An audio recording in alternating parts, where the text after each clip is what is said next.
Digital Foundry. Oh man, I should have put these in better order. RTX 4070 is the closest GPU to the PS5 Pro. How is that possible?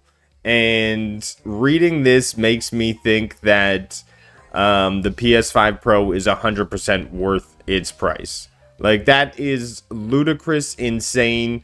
Bananas, cherries, and whipped cream on the top. Like, what do you mean Digital Foundry is saying the 4070 is the closest GPU? Doragon, talk some sense into me here. Can I rewind a couple of seconds?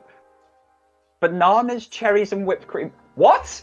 Yeah, I mean, absolutely. What is going on? That's crazy to me. Like, first of all, I'm thinking the PS5 was around the 2000 series in terms of GPUs. What do you mean that they're bumping it up to the 4070 series in equivalency for this GPU? I mean, that to me is, it's kind of mind-blowing, and it makes me reconsider, you know, this dusty box on my desk right now. If it's sitting at a 2000 series, and there's a 4000 series about to hit the market and a console push-to-play easy option.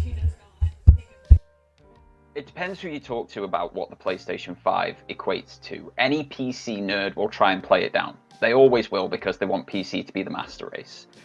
The reality is there is no setup in the PC universe that can give you the CPU, SSD, and GPU performance of the PlayStation 5 at a relative price. You're having to go way beyond to get similar performance.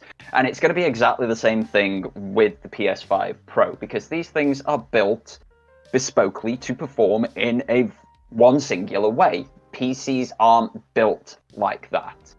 So these comparisons mean not a lot of anything.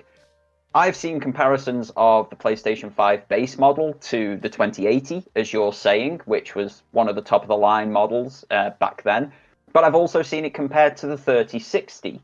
I've now seen the PS5 Pro compared to the 4070, but the 4070 is basically a 3080.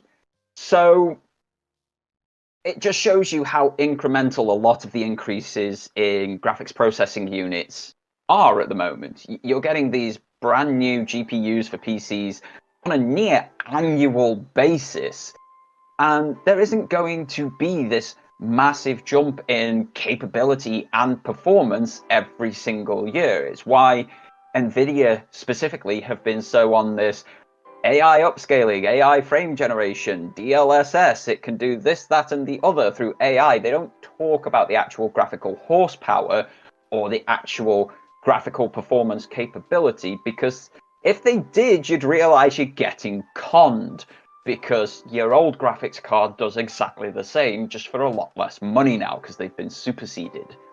So that's one side of it, and the other side of it is these are bespoke units designed to do one job, perform in one particular way. They're never going to be apples for apples comparisons. If the 4070 is in a PC build with all of its optimizations and what have you, the closest thing to the PS5 Pro, that's a great thing for anybody who jumps on the PS5 Pro. And as you say, it makes that price a little bit more palatable.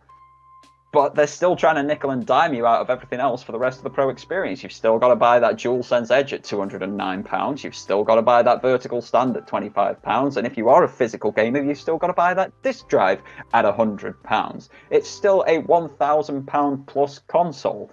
That then makes the extra £400 for a PC that performs the same way more palatable, because it then does other stuff as well. So, you know, 6 of one, half a dozen of the other. Still impressive, but a few more questions to be answered before I can say, oh yeah, perfect value for money. PC's also a digital-only console situation.